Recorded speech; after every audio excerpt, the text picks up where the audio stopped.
What's going on, everybody? Working on our 1966 Plymouth Fury. If you've been following the channel, got tons of videos on things we've been doing to this car.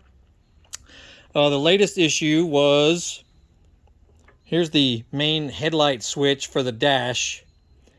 And what I was getting was sometimes flickering headlights.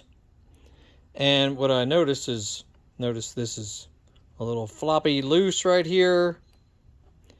The rest of it's in decent shape, but this switch, I don't know how old it is, but it's pretty old. So that you're able to get. You know, I'm able to get this in most any auto parts store. However, the actual connector, or pigtail, it's sometimes called, is pretty jacked up as well. You can see it's, some of it's melted. That terminal right there is not even inside any of these fixtures like it's supposed to be. Sure, I could probably just wire them individually, do some soldering and whatnot, but I don't like to do that. I like to try and do OEM connectors whenever possible. I searched high and low, and there was one guy on eBay who had 2 of these left, so that means they aren't really available, as far as from an auto parts store. In this form, that is.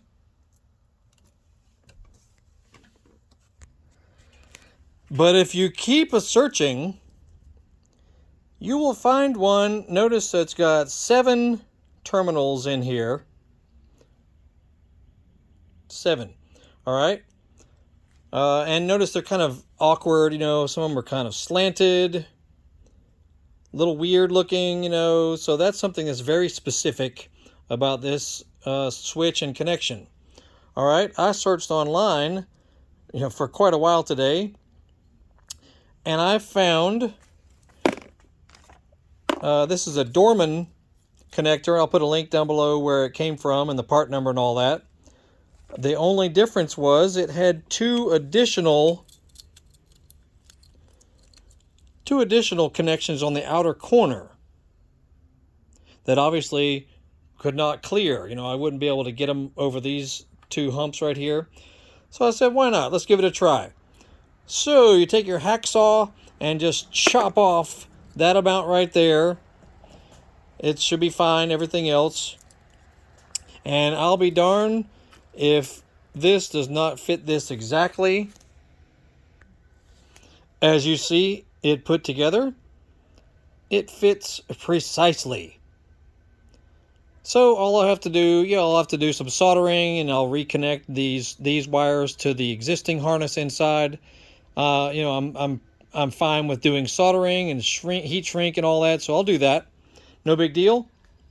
But for you guys who have one of those funky looking headlight switches, notice how mine looks right there. See the 2 slanted pieces on opposite sides there, and then the rest of them are up and down, pretty common. But that's the giveaway that this is weird. This may have been just a Chrysler C-body thing, or it may have been on some Dodge, Chrysler, Plymouth models, throughout the 1960s. All I know is that I could not find a connector for this switch. And this is a replica to the OEM switch, so that's all good. You can find this all day long at regular auto parts stores. But if you need to redo your pigtail, I guess I've found a hack for it, literally, with this guy right here. Just cut off that upper corner, and you'll be done.